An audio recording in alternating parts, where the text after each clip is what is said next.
Putarkan bacaan Al-Quran setiap saat. Ya. Jadi mendengarkan Al-Quran secara konsisten ini dapat membantu otak anak lebih mudah mengingat hafalan. Jadi putarkan ini. Selain diputarkan, ya putarkan tilawah, ya ayo ibunya ngaji dong. Jangan anaknya melulu yang disuruh, bapak ibunya nggak ngaji. Ya kan? Nah, jadi jika anak sering mendengar Al-Quran, maka secara tidak langsung anak juga menghafal Al-Quran. Itu ya, karena ini bisa didengar dari telinga, ya, jadi tersambung lagi. Ya.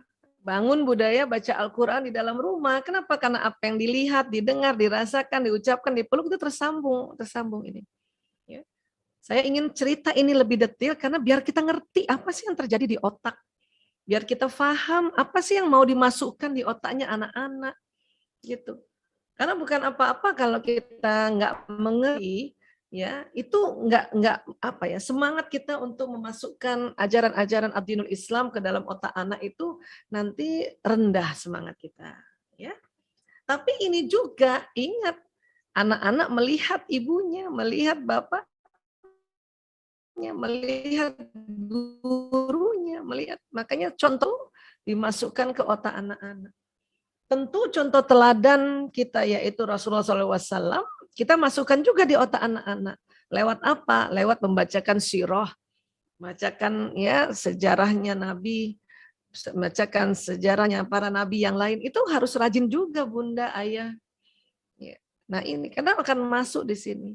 Tapi tentu contoh yang dia bisa dengar, dia lihat, dirasakan ya, dipeluk dan sebagainya tentu Bapak Ibu ya. Jadi karena nanti otak intelektual di depan ini yang akan terjadi sambungan, inilah kita bantu anak kita mengisi prefrontalnya ini dengan mengaji dan mengkaji apa yang Allah mau. Mau tahu apa yang Allah mau tentu harus buka Al-Quran kan gitu. Supaya apa sih Bu Aisyah? Ini supaya tersambung ya, agar membentuk apa? Memori prinsip-prinsip hidup. Islam kalau kita pelajari, mau era apapun, era batu, era buku, era gawai, era digital, mau nanti lagi era yang lainnya 10 tahun ke depan, itu nanti akan menyelamatkan kita dunia akhirat. Sehingga kan nanti medianya aja yang berbeda kan? Medianya saja yang berbeda, bagaimana media, ada media kertas, media gawai, media digital dan sebagainya. Tapi itu tadi belajar. Dan ingat ya masuk ke sini tuh dari mata ke sini nih, naik ke sini emosi. Jadi bikin anak senang juga, bikin anak bahagia, bikin anak semangat. Dan kita perlu lihat nih kondisi anak lagi capek kah, demam kah, sakit kah? Tidak juga memaksakan. Karena pengaruh banget emosi ini terhadap peristiwa atau memori yang ada di otak nanti ini. Oke, karena kalau enggak nanti salah lagi, nanti trauma lagi anak-anak. Ya. Yang luar biasa adalah ini yang saya harus perkenalkan dan saya sedang lagi setiap hari sosialisasikan. Jantung manusia. Jantung manusia kita tahu dia bekerja membawa darah ke seluruh tubuh. Tapi ditemukan di tahun 91 oleh Dr. J. Andre Armour dari Montreal, Kanada. Di daerah serambi kanan ini ada sel otaknya, ada neuronnya. Jumlahnya 40.000 neuron. Jadi waktu kita baca Quran atau mempelajari sesuatu, jantung juga membuat memorinya. Jantung juga membuat rekamannya. Inilah disepakati ya oleh para ulama dan ilmuwan bahwa yang disebut kolbu itu adalah jantung, organnya jantung. Memang sering diartikan hati karena mengartikan kolbu oleh ahli bahasa zaman dulu itu diartikannya hati. Tapi organnya jantung. Jantung. Ya. Bahkan ya Imam Al-Ghazali sudah bilang kolbu itu ya organ yang ada di dada, posisinya cenderung ke kiri, bentuknya berongga, di dalamnya ada darah hitam sekali. Nah ini. Dan yang luar biasa, tahun 1110 Masehi, Al-Ghazali sudah bilang bahwa di jantung itu ada suara Tuhan. Ada suara Tuhan. ilmuwan baru menemukan tahun 1998. Itu penelitian di Institute of Harmath, kerjasama bukan Amerika, UK, ya, Inggris dengan Arab Saudi untuk meneliti kolbu. Didapati betul-betul di dalam jantung kita di daerah atrium ini, di daerah serambi kanan, ada suara Tuhan di situ. Ya. Ilmuwan satu mengatakan di sini ada pola atau patron Al-Quran. Di jantung kita masing-masing lahir sudah ada patron Al-Quran. Yang namanya patron dia masih tipis. Supaya dikuatkan, dibesarkan, itulah harus membaca Quran. Dan supaya tambah kuat itulah dibaca ulang-ulang. Karena dibaca ulang-ulang maka hafal. Kan gitu sebetulnya. Ya. Jadi baca ulang-ulang hafal nanti. Dan yang di jantung kita ini Al-Quran yang awalnya tipis sambungannya. Karena dari kecil anak-anak sudah kita fokuskan untuk diulang-ulang. Maka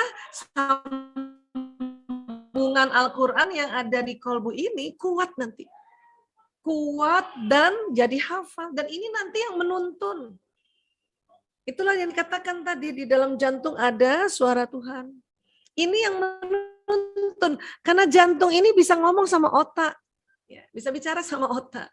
Nah ini jadi. Jadi pada saat kita baca Quran, mengaji dan mengkaji, ya di otak tersambung apa yang kita kaji dan mengaji.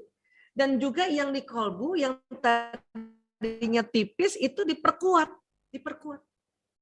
Kenapa? Karena diharapkan jantung ini, kolbu ini bisa bicara sama otak. Karena otak ada fungsi analisa. Kadang-kadang otak ini ya ada fungsi ya timbang menimbang, pikir memikir. Contoh misalnya ya kita jadi orang tua, jadi ibu, ya kita punya pengalaman buruk terhadap diri kita dulu gitu ya, mungkin sama orang tua zaman dulu kita juga sering dihardik, dimarahin kalau baca Quran nggak baca, disabet dan sebagainya gitu ya. Kita kan punya memori di sini kan, dan kita berlakukan itu juga pada anak kita sekarang, ya. Maka nanti kolbu bilang sama otak kita, jangan begitu hai Aisyah. Anak sekarang itu nggak bisa digitukan, apalagi Allah ajarkan dalam Al-Quran itu ya lembut terhadap anak. Itu Quran ini jantung ngomong sama otak. Tentu kalau kita nggak belajar Quran, maka si kolbu ngomong sama otak dengan konsep lain, itu yang bahaya. Itulah dari masih muda anak-anak perkenalkan Al-Quran, ya tidak diperkenalkan dengan konsep lainnya yang di luar Al-Quran. Agar apa? Agar yang ada di jantung ini kuat dulu gitu. Yang di kolbu ini kuat dulu sehingga bisa memberi masukan. Itulah Rasulullah SAW mengatakan bila mudghah ini baik, baik pula seluruh tubuh. Karena dia sudah memberi masukan pada otak. Nanti otak kan tadi kita udah lihat ya, lewat sistem saraf, otak mengatur tubuh. Saya ulang-ulang ini supaya tahu mekanisme. Jadi nanti kita belajar apapun, jadi kita makin mantep itu ya, seperti ini. Oke. Jadi apa yang kita baca ini nanti ya, apa yang kita baca masuk di dalam tubuh kita. Kita baca basmalah, bismillahirrahmanirrahim, itu jalan di badan kita. Dan sangat cepat jalannya, 240 km per jam. Bawa ke otak, nanti otak perintahkan ke tubuh 320 km per jam. Inilah maka apa, kalau di otak kita ini, ya, dan juga otak anak-anak kita isi, ya, mengaji dan mengkaji tentang apa yang Allah mau. Kemudian contoh-contoh yang Rasulullah contohkan, para nabi contohkan masuk di sini. Inilah yang nanti memberikan pesan kepada badan untuk melakukan akhlak. Jadi begini nih di otak kita.